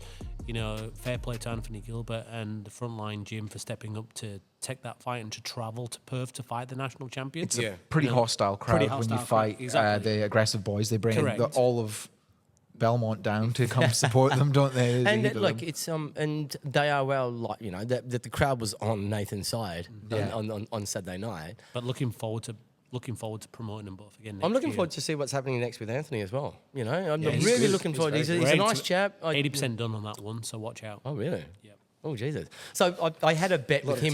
For this I know. I'm already working. I've already got 4 big fights match. Oh really? So I at the weigh-ins, because Nathan's a good friend, and I wanted Nathan to win, and I was going for Nathan, and I had a bet with Anthony Gilbert and his team. I says, listen, if you win, and at the post-fight interview, I'll wear one of your shirts. So I ended up having to wear one of his shirts. Sniper, did you get a shirt? I got a shirt off Sniper. It's a good way to get a shirt, though, isn't it? Yeah. But yeah, I had to wear it just for a bet. Do you struggle, a bit of a peek behind the curtain, do you struggle to match Nathan because people don't want to fight him? A lot because of his style. A lot of people have said no to me in the past. Yeah, absolutely. For whatever reason you want to call it, I don't know. I think, Nathan, if you look at Nathan and then you listen and speak to Nathan, he's a really lovely dude, isn't he? He's like, how he fights is not how he is as a person, which is pretty interesting. You sort of have a preconceived idea of what he'll be like. Reading the book, right, or judging the book by its cover. You got to read the page. But I absolutely really took a warm to Nathan. Shane's a really good guy as well. Yeah, Shane's so I'll always try my best. Stay neutral, and whatever fights they want next, I'll try and go to work for them. Like we said last time, I've been win, loss, and draws. I've been at fight shows and been like, oh man, this is going really long. I'm like getting tired. Time for me to go. And then it's like, wait. Yeah. Nathan's the next fight. Oh, we'll stick around. We'll stay to the end. It did disappoint, did it? No, never does. Never does. He does disappoint. He nearly came out with it. He nearly did. The only thing that I would maybe say about Nathan is there has been times where he's maybe like flaunted the rules, would maybe be the way. Not intentionally, but I think with his style, it flaunts. I feel like the commission have really cracked down on him, and maybe the judging team have really cracked down. Obviously tied his hair back and things like that. So it'll be interesting to see what his next few fights are like if it changes. Holding the ropes and just little things like that. That obviously, I think it's hard to enforce. He's only a young lad. He's got a bright future. Yeah, so for sure. As I said, as I'm looking forward to matching him and not rebuilding him, but getting him some big fights again. So yeah, thanks to Shane and Aggressive, and thanks to the Anthony Gilbert, Vanessa from Frontline for coming down from the south. That was quite pleasant. It was a great loss. Really pleasant gym. Really pleasant gym. Let's talk about Malcolm Hill and Prabsuik. Because Malcolm Hill, I interviewed Malcolm on the Monday night before he left. What a gentleman, eh? What a gentleman. Very articulate, very intelligent. He's got a degree in science and psychology. And very analytical about goes about his fights. You know, really was talking about how Prabsuk was very precise in everything he was doing. Didn't miss. And also he was talking about how he was talking about like the Calsock boys and the Calsock gym and like the ties, and it's like a super gym. He was saying how he was doing the research and was very impressed, and he was asking us why these ties, why are all these like ties that could be fighting in the stadiums, why are they here? And I was telling him it's the lifestyle. They live in Australia, they can have a 9-to-5 job, fight every now and then, and still earn bucks, and it's a good upbringing for their children. But yeah, it's funny when it rail because when you're from Australia, you want to be in Thailand, and not everybody from Thailand, but a lot. It's where you're from. You want to go outside. You always want what you've not got. You want to go outside of where you're from, really, and get a bit of growth and experience. But in answer to the question, for me, I think it was a great fight. Yeah. I've heard Prabsuk just had a little bit more power. Power was the big difference, wasn't it? Precision, and he was just he's kept kicking. I mean, but if you watch the fight back, Malcolm would catch the right kick with a left hand, but then there was only once he caught it and then tried to right kick counter, but most of the time he'd catch the kick and he'd not do anything back. I think speaking with Malcolm after, he got a bit of a shock. Which was not easy. Not easy to do. 11 pro fights versus somebody who had 70, 80 pro fights, plus probably more than time when he's growing up. But it was a great fight for 11 pro fights. For sure. I think Malcolm said he got a bit of a shock at just how fast it was. I think there just wasn't that time to process. That right kick was coming and it was just like bang, and then it was like, oh, what do I do with it now? You were in his corner, weren't you? Yeah. You and Rhino, yeah? And Rhino, it's... And big shout out to Christian for letting me for entrusting us with his fighter. Coming all that way. I asked Chris and I asked Rhino, to look after them in the corner. And when you're a promoter and stuff, some of the things that people don't normally see is like making sure that a fighter's in good hands. Yeah. Making sure they've got adrenaline, the hand wraps are done, they're taken care of after the fight and stuff like that. So, Misha, she reopened, her cut reopened, so we got Arang Paddy on the Sunday, on the Monday, and we got a re-super glued. So there's there's that duty of care as a promoter. Of course. Even when the fights have stopped, you've also got to check in on the fighters. But I thought that was a great fight. Yeah, it was a good fight. I said to Darren Kurovic, I was like really impressed with Prabsuk. I've not seen him close up. Yeah. But it was his energy and his effortlessness and his scoring. He didn't waste the notes. I've heard that he's the hardest training trainer at Calsock. See his body, he was chiseled. No, it's chiseled. Ripped. He was saying that he that weight quite low for him. He was saying, hey, like felt a bit drained because I Yeah, reckon I saw that on the he probably podcast could have too, gone a little bit for the kill in the fifth. Yeah, but he sort of he moved around, and we asked him afterwards, didn't we, Boons, in the interview, like, oh, it sort of looked like you maybe could have gone. And he was like, I'm a bit tired. He's from making the weight, right? But did you see Malcolm? They both touched gloves though, didn't they? There was a bit of an agreement going on. Malcolm's such a gentleman. Mate, I'd love to see him out here again, bro.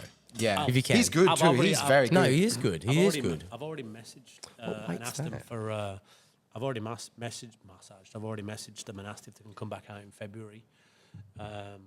But yeah, I mean, for 11 pro fights, pro fights. I think it's Malcolm had about. I told Darren. I said to DC he did about 40 or 45 up there. Almost a 50 amateur fights. He's got a few. He's got a really extensive amateur career. I never lie when I'm matchmaking, and I think he was 2 times WBC national champion. So I put all that on the table, but I think that was his 12 pro fight. So he didn't do himself any harm. And he got some good rounds in the bank against a good, to get that kind of opponent in America is not that easy. So I think for his ring IQ, his he said that's rounds what he in the wanted. bank. He wanted a good hard fight. They fight. told me He they did. wanted a hard fight. They told me, and he got it. What a class act. I'd love to see him. Love to see him here. But I'm actually we're talking about doing what.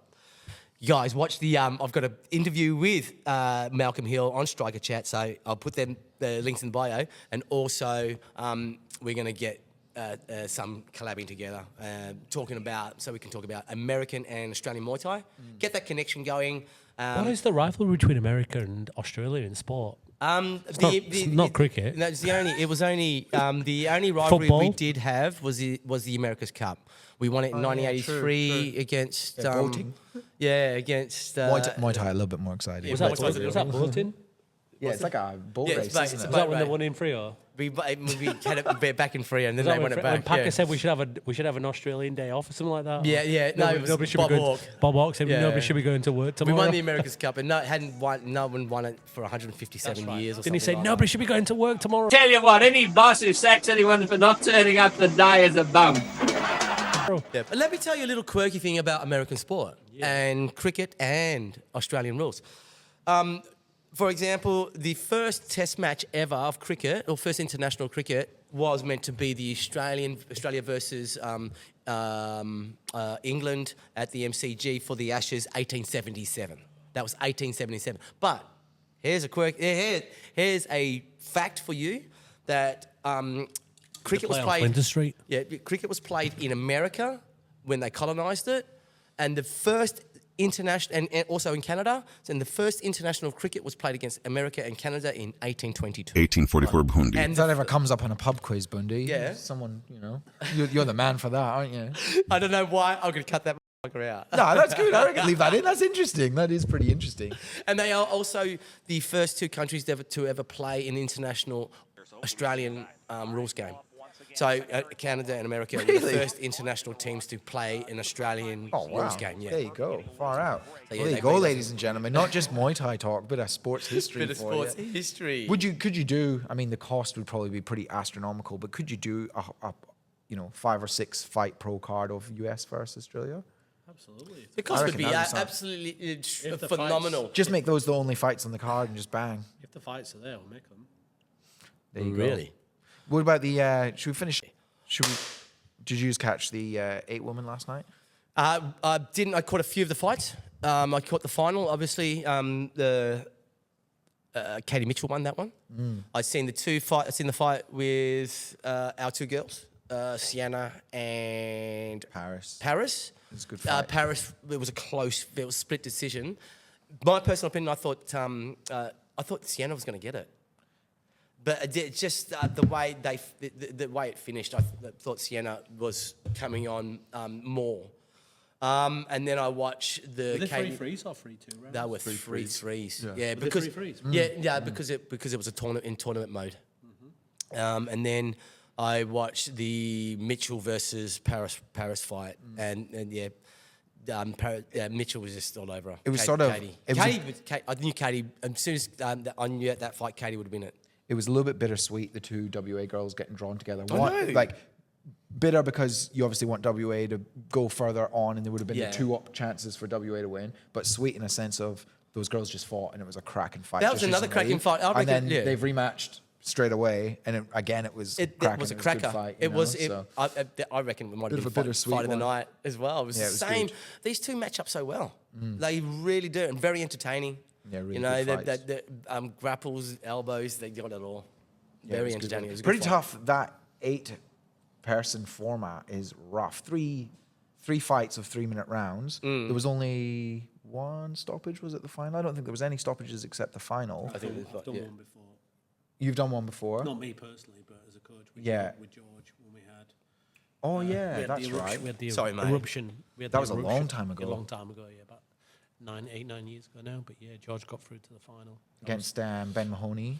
I remember that happening. Yeah. Yeah, Were it's you rough. ever- yeah. What's it like in Oh, between it's- fights? Like, It's adrenaline high, yeah, adrenaline dull. and I think I remember Adrenaline that. high, I adrenaline remember dull. that That's gonna tournament. be hard. George had a really hard 3-round fight, and then Ben Mahoney knocked out his boy in the semi-final in like 1 round. So George is all banged up. Then Ben's like sauntered back, not a mark on him. It's pretty tough. And in the final of this 8, That was your weight division at the time, wasn't it? 70, yeah. In that 8-woman as well, at the final it was Katie versus South Australia. Naira Boyle. Naira, yes, Yeah, Naira. South Australia. Poor Yeah. Naira. She's good, bro. Yeah, she's really very good. good, She yeah. beat Erin Carter. But Naira's face looked like she'd fought 6 rounds. Like she had copped a lot of damage before the fight had even started. It was funny, they're doing the ring announcement. It was kind of a bit weird to see, and in the red corner or whatever she was, and she had like 2 fights worth of damage on her face. It's rough on the fighters. Yeah.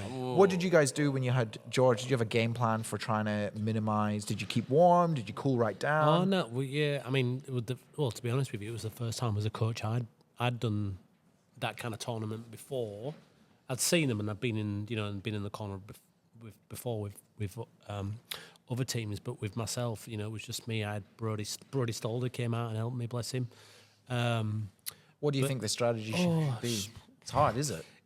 For me personally, we tried to like stay off the shin kicks, you know, the blocking kicks, you know, because if you watch, I mean, if you look back on the photographs from last night, I think you see in between fights, they're all got ice bags and they're all condensing the shins. So for me, our strategy was to, you know, avoid the kick blocks and just use your hands and stay in the clinch and save your shins towards the end. But as soon as the adrenaline goes and the first punch on the first kick gets exchanged, well, it's hard too if you're losing, isn't it? You've got to try and win to be there. All well and good having a strategy, but if you're not going to win, you're not in it, are you? Yeah. It's. I mean, you fight all different styles as well. You don't know who you're going to come across. I mean, for me personally, I like to do the tournaments, but I like the winners to then have a bit of a gap and then come back and then fight each other later, you know, like at football. Yeah. Like people do them and they have them on the same night, but I like them to fight and then come back with Darius and I. When we did MTG before, I think we had a 4 or an 8 woman, and then we had the winners. Yeah, that was good. I remember that. Yeah, but that's what they come back and fight each other, because sometimes it doesn't always have the drama, though, does it? But it is. Don't good. have the drama on the night, but there's pros and cons. So for me, sorry, Chris, the pros and cons is like the pros are you can keep going on the night, you know, and if you don't get an injury, you can potentially win. The cons are if you do get an injury and you can't use those weapons, then you kind of like hamstrung a little bit when you're going into the next round. So there are pros and cons, but like for me, I like it. You go in a 4 or an 8 woman, and then the winner fights each other at the next one, but you're both fresh. Yeah, there's no excuses. Then. That's what RWS does. Yeah, that's what they do. Cool, but they have a tournament style, tournament, points, you know, knockouts, all that sort of stuff, and then they come back. The Domination have done those like 4 and 8 mans for a while now. You know, and it's about adaptation on the night, right? If you got an injury, you don't use them. And like for the spectator as well, to have those 8-man tournaments, you're there. You invest. It unfolds, right? It unfolds in front of you, and then you invest in a fighter, and you go, I like this one, and then you follow, and then for the spectator, you've got that, you know, that affiliation with the fighter, and there is that drama that if someone gets a knockout and they had an easier fight, and then someone had a 3-round war, it's like this is going to be crazy. The adrenaline raises for that fighter knows they've got to step up. I remember we were sat there with George and I and Ben Mahoney. He'd slashed all his shin or cut all his shin, and he had his bloody anklet pulled all the way up. He wouldn't be able to get away with that now. You know, I think the girls were doing that last night, to be fair. Were they? Protecting the shins, Oh, they were too. Is there a rule against that? You can't do that? It It's a bit of a grey area. Yeah, it did look like Katie had Grey some area, shin guards maybe. on. Maybe a bit area. Man, just let him do it. If you fought 3 times in a night, just let him do it. You don't have this super glue under there, though, do you? All right, I just want, talking about shin pads, talking about fighting without pads and everything. Did you have any amateur fights? Yeah, I had amateur fights in WA before there was a commission. So was it shin pads? Yeah, so the way they used to do it, and I think we spoke about this in the very first ever podcast we did, was they didn't have a commission, so you do this like modified Thai rules. So it was Mod Thai. It was pretty much kickboxing. So you didn't wear shin pads, but you couldn't elbow and you couldn't knee the head until you'd had maybe like 4 or 5 fights, and then it would sort of be an agreement amongst coaches. So I didn't fight full Thai rules until like my 6th or 7th fight, maybe. Which is what it's But what I was going to ask is, what's it like when you do come out of shin pads in the first fight you had without shin pads? You know, the worst shins I ever had from a fight was a fight where I wore shin pads. So for some reason, the other team, this is back in the day before the commission, you sort of could just make your own rules. They'd asked for shin pads. I think they were fighting again in a couple of weeks' time for a state title, whereas our fight wasn't. So they asked to put shin pads on so they weren't too banged up. And we just said, okay, fine. And those were the worst shins I ever had. Really? And I think it's because when you have the shin pads on, you don't care as much. So you don't pick your shots as well, maybe. But whereas when you've not got the shin pads on, you're obviously a bit more accurate, a bit more concerned about it. So yeah, the worst shins I ever had were from wearing shin pads, to be honest with you. That's not the answer I was looking for. No, That's not the answer I was expecting. So maybe a bit of Superman syndrome, a little bit reckless. But I think that's the argument with headgear too, isn't it? They say it's too much. Well, they're saying that a lot of the time it's a similar thing. The guys and girls aren't feeling the shots on their heads. I'm so glad the head cut. Yeah, it was a good move, wasn't it? I'm so glad the head. Yeah, I mean, how many times you see a fighter like to get kneed in the head and they're trying to adjust their own head guards and stuff, and they're the overeating of the heads as well, where they got the head guards well, especially in WA when it's 40 degrees. The peripheral view, you know, like it's like for me, it's like, you know, if you get smashed straight down the pipe with a right hand on the nose and on the face, it's still going to hurt you. If you get a left hook and it hits the foam on the head guard, I mean, it's still going to hurt. It's still going to score. So what does it actually? You know what I mean? So like It's a bigger for me, target too, correct. isn't it? For me, them being out of the sport is so much better. Absolutely. No, I agree with that. I think it is good though compared to Bhoondi. Sort of back to your question, you were asking. I mean, maybe you weren't. You were asking what my fights were like when I started. It's good they've got the commission now because you can fight full Thai rules straight away. Whereas back in After the day, 6. but there's Oh, fighting, full, yeah, but they've got we've- elbow pads on. yeah, don't we've they? elbow But pads, it's still the rules are the same. You just Yeah, the obviously rules are are the same. padded. You just padded, yeah. But at least you're using the There's same. no thing more as- tie, no knees to the head. It's full Thai rules. but Yeah. just padding, Whereas yeah. I sort of had 4 or 5 Yeah, that weren't Muay even Thai. really Muay Thai Muay- fights. Muay Really, Thai. it was kickboxing really, Muay and then Thai, it yeah. changes. So yeah, I think Kickbox- we've definitely moved forward. in Muay that Thai sense. without elbows. As much as people whinge about padding for the amateurs, I think it's good. You know? Well, I think, as I said earlier, it comes back to what I was saying. If you're a coach and a fighter and you've got someone who's ready to go, having that and they're really keen, but maybe the development's not yet there yet, that 6 to 7 fights, if Yeah. you go proper ham, you can have probably 4, maybe 5, maybe 6 fights in a year if you go full on. And that 12 months of being consistent, you see if they're a good coach and a good fighter and a good gym, you'll see the evolution of that fighter through those fights. Yeah. You know what I mean? Something You'll see the skill set improve. Something when So it's not a bad thing, really. something when we get back into we're in the process of opening a gym, and when we have fighters, I'm going to really push them to do things like the nationals, do things Absolutely. like tournament style. Get 3 or 4 fights yeah, in a day. it's perfect, is it? And you know, you're all- WBC in Italy next year, Chris. yeah, Verona. get some frequent flyer miles up. Been practicing my Italian too in the old Duolingo, so They're doing 0 to 5. Or I think it's 0 to 6 fights. Oh, that's so good, they're gonna have an A, B, and C. So pro, B, and amateurs as well. I Next feel like year. we should have state competitions like that too, not just nationals, but do Absolutely. state competitions. Maybe that's something the WBC and WA could do. If we had the real estate, for sure.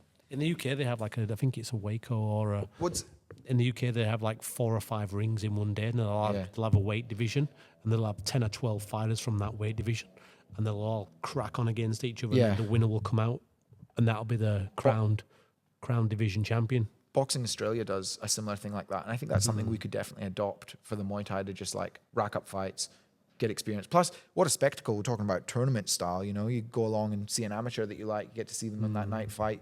Do you know 3 in times or boxing you can do whatever. head contact at 10 as well? Is it 10? Has it just lifted it and made it higher? Or is it 10? 10. Yeah, it's pretty. It's a little bit young, is it? But how big Just are the saying. gloves? Depending on the weight category. Yeah. 8s or 10s. Yeah, I guess it just depends, does it? You know, it's always a hard one with the juniors, is it? Like I struggle watching the young kids crack on and hit each other in the head. Why is Ooh. that? Because they don't want to see kids hit Yeah, each other, for or the sure, skill levels? yeah. But maybe I'm just a little bit soft. Oh, it is a polarizing thing though. To as a parent, do you want your kids to get hit in the head? I think it's the hard thing, is it? It's though, where hard, if but you're there's so much benefits you do get from martial arts. You're not out, you know. Yeah, so the girls, like, look, how old are they? 15, 16? 15, 16. That's about the age that people usually would start drinking and going to parties and doing things like that, isn't it? Realistically, though. Yeah. Whereas, like, if you're an athlete and you're, training, those girls obviously aren't going to be They're doing on the that. right I was path. the same. Doing that. I was, They're on the right I was that path. age having Yeah. fights, and when you had fights coming up, you obviously weren't drinking, you were staying out of trouble. You're on the right path. That's definitely, I suppose, yeah, you're right. It does counteract the Yeah. potential negative Can I impacts just talk of it. about? No. Can I just talk about the fight for February? Yeah. That we announced. Okay, let's talk about the fight for February. Let's talk about your gym, and then we'll wrap up. No, we don't have to talk about my gym. We'll talk I about want to it next ask time. about your gym, though. All right. Yeah. Okay, let's talk. Mate, Gavin, what's next? So the funny bit, can I just talk about a funny bit on the promotion of the night? Yeah. Bless him. Darren Kurovich came up to me afterwards and I went, know, but you it's little shit, you little shit. So I hope Darren watches. He said, I didn't know I was going to be going in the ring and announcing the fight. So what happened was, the plan was, this is me being brutally honest, the funny thing was, I said, sorry Darren, I didn't know that you were going to talk. I thought Pino was going to talk. So anyway, Darren gets into the ring. I think he'd had maybe a couple of beers. But anyway...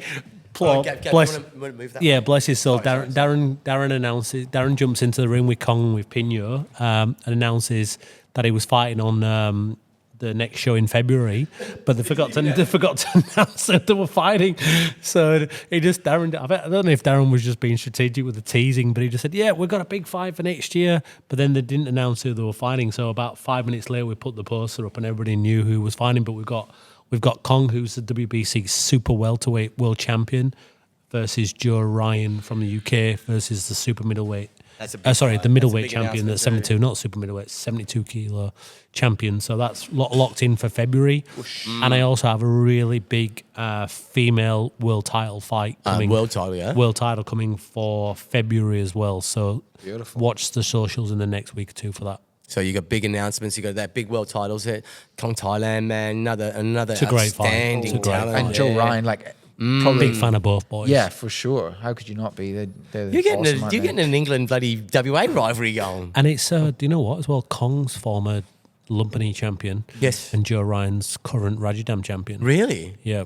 Stadium versus stadium. Far And then out. you got, I mean, fingers crossed Joe Ryan doesn't get knocked out by Pet Moricott if he does the fights off. But I don't know if that will happen. That's on RWS. He's fighting Pet Moricott shortly on RWS. So I'll be watching that one with bated breath. Ooh, But yeah, if it comes through, that'll be a great fight for next year, February. Yeah. So that's the next Wow. show, February. But Yeah. we're not going to be. I mean, we're going to be doing a podcast every 2 weeks, though, aren't we? I think Chris is probably going to be busy with his gym. Yeah. Oh, Which yeah. leads us Good into the segue. the Yeah, next segue, yeah. Chris. Yeah. So, So Chris and Jess. Yes, Jess, you've Jess started- is the real mastermind. Jess of is the this. boss. The gym would not be happening without Jess. So it's brand new gym. Yeah, brand new gym. We're called The Athlete. Whereabouts is that? It's going to be in Perth suburb. Yep. So the suburb of Perth, just across from HBF Park.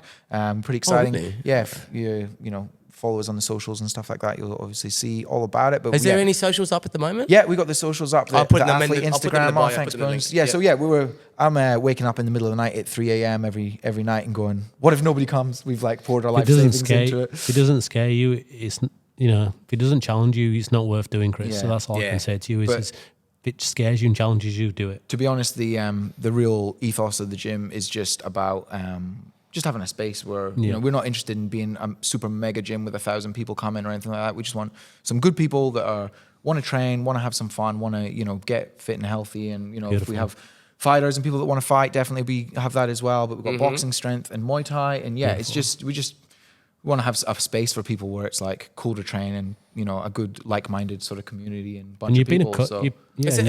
Is it started business? No, yeah. I've run it as a PT business for the last 3 years. Yeah. But now obviously taking the plunge into being a gym as opposed to just a PT. So You're yeah, also a coach, pad holder. And how long have you been a coach, pad holder? You've been like 8-10 years now. yeah, haven't it you? is. So Yeah, you've it's done, about that. done So, your time. Yeah. No, He's done his so time. We're it's very talking exciting. off air. He's done his, he's done his time as like a No, it coach, is pad holder. So it's good for him to go It's off and get exciting. start on his very own exciting. now. Man, how stressful is it trying to secure like properties and do stuff like that and dealing with everything. But no, it's good, and we're hopefully going to be open in January. So if you are up sort of more north near Perth, is Exciting, is, Chris. come check it out. 2025, exciting. Very exciting. So For me, the more gyms we have, the more people in the sport, the bigger it is, the better it is, right? I think More fighters, buddy. Yeah. It's pretty Love it. crazy in WA. I don't know, obviously, what the rest of Australia is like, but there's a gym on every corner just about. But I mean, they're all busy and Yeah, all all busy. doing well Yeah. and stuff, which is so good for Muay Thai and good for I the think sport world and Muay everything. Thai in you know? general is Yeah. is The moving sport's in gone that. through the roof. It's going mad. Yeah. Look what I'm doing. I don't, I'm not a fighter. I'm not a coach. I'm just a The media wizard. The media wizard. I'm just an enthusiast, and it allows me to pursue something in the media. It allows Yeah. me to pick up these skills, and that's. you've been all around the world interviewing people. You've been to Thailand. And I'm going to America. Going I need to a sponsor. America. Going to America. If we go to America, we'll see you. You'll come back like Forrest Gump after all the states with his long hair and his big beard. He'll come back in about 10 years. Where have you been, Bhoondi? I've been to every state in America. It took me 10 years. Look, I think the there's interest and there's stories in Muay Thai, and that's why I do it. I study. I'm studying film as well because I want to do documentaries. I want to tell stories. I want to tell Muay Thai stories. Yeah, it's amazing. There's a lot of stories here in Perth, Western Australia. The Ponmardis, you got BJC, you got Jeff Devine. These are the forefathers, of Muay Thai in WA. And these stories need to be told. Not many people know these stories, so they're interesting stories. And this is why Muay Thai is strong in WA now, because of these pioneers of Muay Thai for WA. Yeah. Well, I think that we're very lucky to have you come doing some producing for us on this podcast. But I think Muay Thai is also very lucky in WA to have you doing all the media stuff that you do. Boom. So good work, man. I'm not the only one that's of course, promoting this. lots, But there's Tom as well. Tom at Muay Thai Vol, he promotes the sport. But yeah, look, Tom and I got together and he created WA Muay Thai Media, and when we got together, our what was your purpose memorandum? What was your mission? Yeah. The mission statement was to showcase WA gyms, WA fighters, WA coaches, WA personalities. Beautiful. You know, and that's what it is. And look, if it's helping, it's helping, and that's and thanks to the Muay Thai gods that it is helping. You know, look at the fighters that we do have, and the caliber of the shows that we do have now in WA. So yeah, I thank you, the WA Muay Thai community. State's in a good spot. Yeah, absolutely. Yeah. I was talking to Matt Lucas just after we'd had COVID, and we went to do the One FC Friday night Lumpini press release, and he asked me at the time. I said, how do you think Muay Thai is going to go in the next 2 years?" And he interviewed me on the way to Lumpini Stadium, and I said, "We've been starved of it for the last 2 years, and I think the trajectory of the sport, once Lumpini on every Friday night and the caliber of the fights, you know, shoots off. I think, you know, why would you want to go to a gym and run on a treadmill when you can go to a BJJ or a Muay Thai gym or a Taekwondo gym or whatever martial arts and learn a skill and learn a set?" You know, you see most people when they go to a gym, traditional gym, they're on a treadmill, they've got their headphones on, they'll read a book or they'll read a woman's magazine, they'll go on the elliptical machine and, you know, cross-trainer machine, they'll do like 10, 15 minutes, they won't push themselves and then they go. Whereas if you're in a gym, you know, you get pushed, you're in a team, you're in a team environment, you go to the shows, you know, you can learn skill sets. I've got friends from my Muay Thai gym from walking the door 12, 13, 14, 15 years of age who are still good friends of mine now. Yeah. Look, I asked this Loyal question. Friends. I always ask this question when when I do my interviews on Striker Chat at YouTube channel. I put the links in the bio. I always ask the question of what inspires you about Muay Thai, or what do you love about Muay Thai? You know what? Always the number one answer is community. The community. Well, look what we just did for Keelan. Yes, exactly. 100 rounds for Keelan. 100 rounds, yeah. Yeah, big shout out to Darren and James Bill. Dan, But look up, you know, when we need to, we plug together, right? No, it is. It's really good, is it? Well, yeah. That's gentlemen. I think that is. We digress awesome. a little bit, Can I but do not this? bad for a Sunday afternoon. Sorry, Jess. Not bad for a Sunday afternoon. Yeah, Chris. it's Thanks good, for your wasn't time. it? Good Yeah. to see Thank you. you, gentlemen. Good to see you, Thanks, Bhoondi. Thanks No, for your time on a you. Sunday. Thank you very much, boys. Really appreciate it. Really Thanks good. everyone for listening as well. If you've made it this far. Yeah. Hold on, wait. Yeah. He's starting to figure out those buttons now. And then it's all here. And then.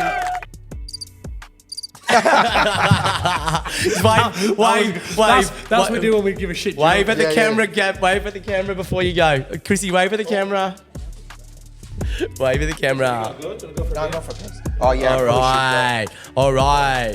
Thank you for joining us at the Fullerwatt podcast. We'll see you in a fortnight. Yeah.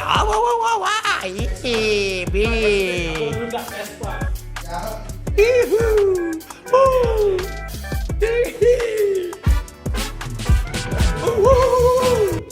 See you later, boys. You know what?